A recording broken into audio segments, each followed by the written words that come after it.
Welcome to Botsurfer. Let's see how action keywords work. First, there is one predefined action, the default response. This action functions as an answer for any keyword that the users will send in the conversation with your chatbot. If there isn't another action which is supposed to handle users' keywords in conversation, you should always have some default response set, even if you don't have any other actions implemented. When creating your default response, you can use more than just one text reply.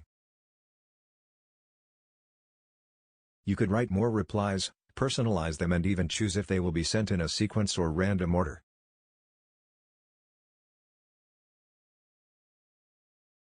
You can test your default response right in the messenger.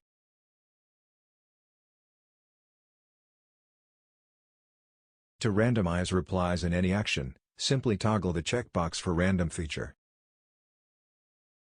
Your chatbot will respond with a random reply from the action. When creating a new action keyword rule, you should choose a condition for evaluation, if the user's message contains the trigger keyword for this action. You can choose a condition for text or even a different format.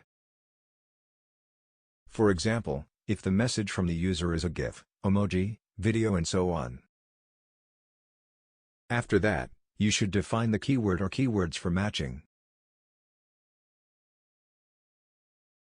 Next, you want to define your replies. A chatbot can reply with predefined text, or you could utilize the connection to conversation scenarios and use the sequence as a reply.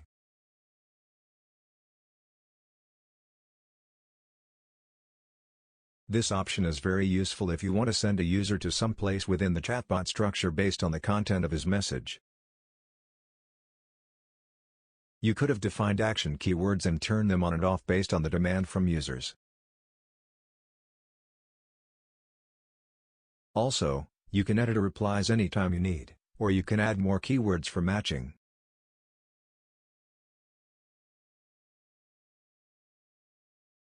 After some work is done, you can test your action keywords in conversation.